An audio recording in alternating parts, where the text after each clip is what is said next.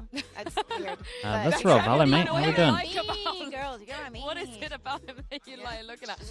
But I do think, even though it's like a stat Andy thing to focus on Jemkin, I am just glad it looks so tough. You shaved your eyebrows, man. I'm not shaving my eyebrows. Because in Toronto, it was so what are these questions? In Toronto, it was such a shame. How many hours of coaching? I used to do a lot, man. I used to do like 14, but I think 16. against Fnatic, he wasn't the way that he was every day, 7 days. I'm seeing him getting more comfortable, and sometimes that is what you need with players like the ones we see on Bilibili and RRQ, is they just need to feel comfortable on that stage. Come see, come say. He was like in the middle for me. It wasn't quite as outstanding as he was in Pacific, but was way better than, honestly, the disappointment that was Ways. All I want to see is his Waylay. I want him to go on the Waylay. We need to, that is what he needs. He gets the Waylay, he has an amazing You dream of strats? I used to dream of strats, yeah.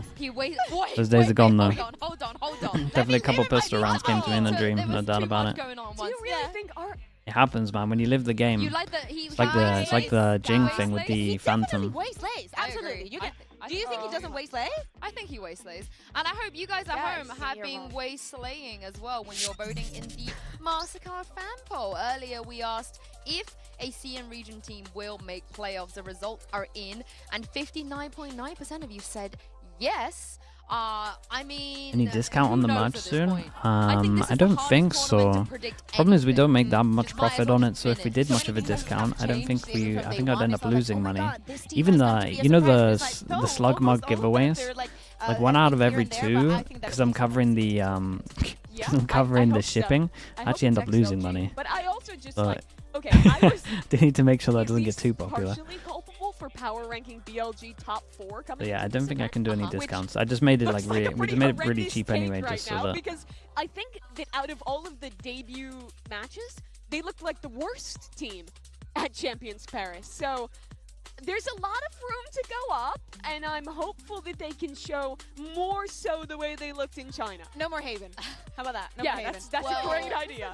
It's happened again. It's happened again. I have seen this film before. They Tansy, maybe that's the one, dude. Everybody predicted Send, and I predicted XOG. Okay, yeah. And it looks like it's what did why a fat finger? I want to know why predicted Bilibili. Do you think that only 2 Bilibili believers? That's a little crazy. The biggest upset of the tournament? Yes. It might be the biggest upset of all time.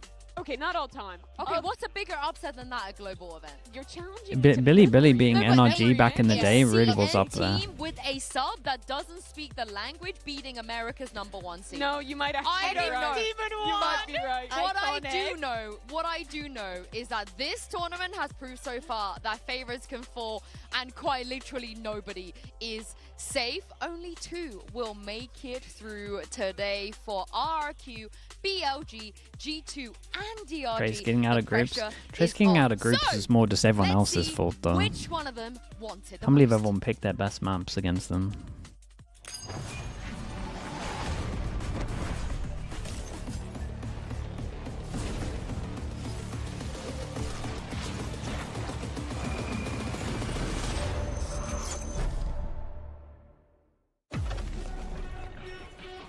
Alright, what's the video got for us today?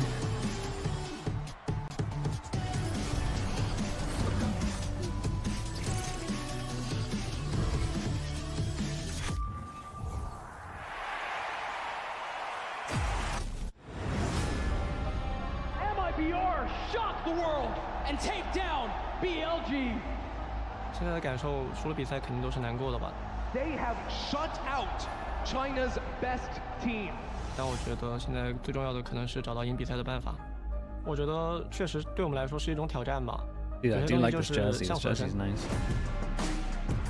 The way for RQ to make it to champs was very hard, and when we knew we made it to champs, we were very happy because Master is big, but Champions is way bigger. I play for this moment. 其实今年1年从成绩上面来看，我们确实一直在就是往上攀升嘛。我觉得我们5个可以打到现在，肯定是大家都做了很多的努力吧。我觉得 RRQ 是一支比较有自己风格的队伍吧，包括他们在太平洋展现出来的游戏内容，还有他们就是新加入的指挥 Crazy Guy 吧，我觉得他是一个很有想法的指挥。Bilibili is the first seed from China, so of course they must be very good. You have a lot of good teams there, a lot of sharp players there, and I have my friend there, Nap. Hopefully we can have a good game. 我觉得下一场比赛不是要不要我们要展现真正的BLG，我觉得是一定要，因为这是全年的可能是最后一场比赛，也是最重要的比赛。只要比赛还在进行中，我们就不会放弃。Boys, our job is not done yet.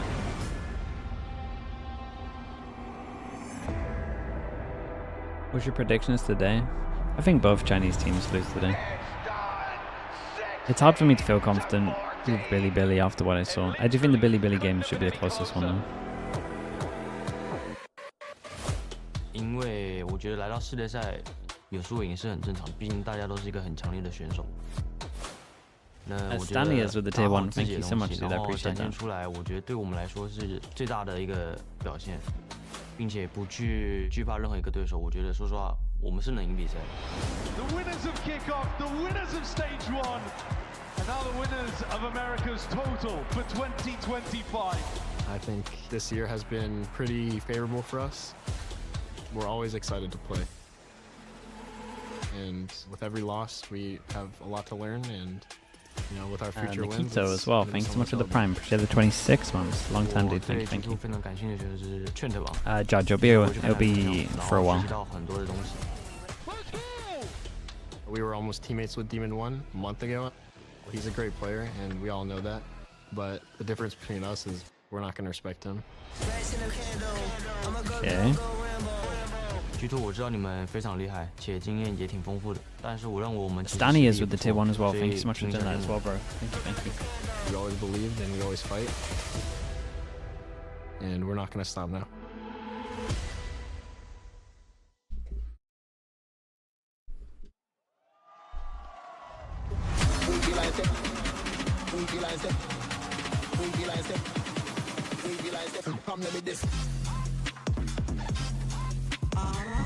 What the hell?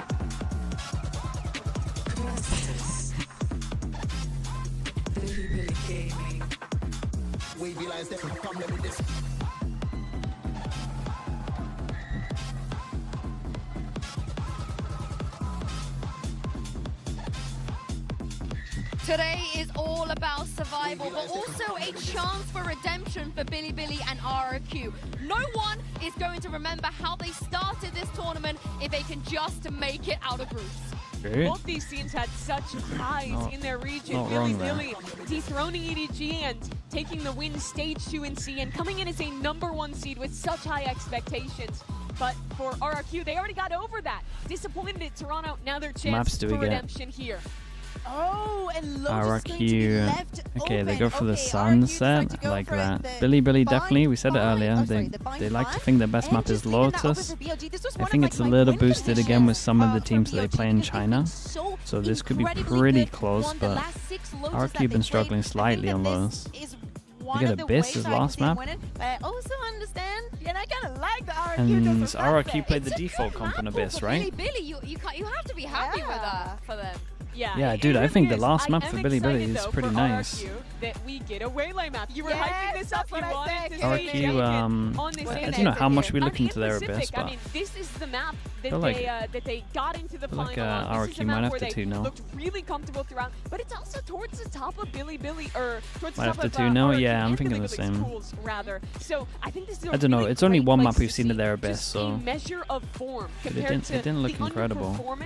And maybe they were messed up with the Fnatic stuff. So a bit more context on what I was saying and why I'm surprised that the Lotus is here. Because BLG went back to banning that corrode, something that they had been doing England? in China Yeah. during Season 2, right? Like, they For changed sure. their ban, they banned the Abyss when they arrived here, did not go well. They go back to, hey, we need to survive, we need to, like, get this out and not play it. We go somewhere else.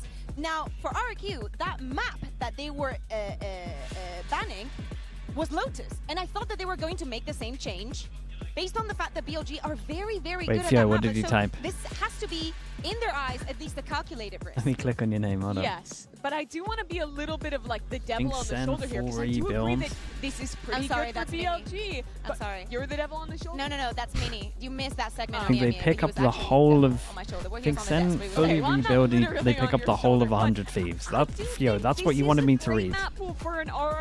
That's what you were begging for me to read. You saying that you think Sen dropped their whole team and pick up the old 100 Thieves. Crazy behavior from you. This is great maps for them as well.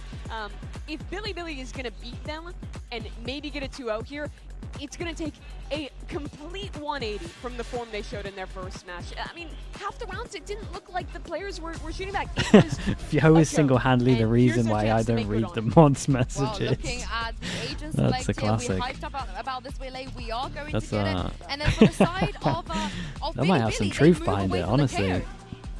I really might. like it. I think that anything that is going to help YC succeed in his Ball mission Noodle, of thank going you so in, much of for being everything, extra Ball aggressive, Noodle. I especially appreciate you, starting, thank you from for the that. attack, works in the Appreciate all the favor of gifted Billy. and This everything comp as well, sells Ball to me. Noodle. We know YZ is our win condition. We're putting everything into Breaches. it. We have a Paranoia. We have We a got breach stun, we the have solo all these Waylay, skills. but the solo The Waylay on setup this map's starting not on too attack. bad. But on the other side for RRQ, we've seen a lot of double duelist Waylay. Here it's just Jumpkin on that agent, and I think it So is a slight bit harder change up to get to a value when breach. that Waylay is alone, and you don't have someone to follow up on the dive as he refracts. At least they use the Sova though. We went with the crazy guy Neff. Sova to break the cipher, so YZ can actually send it.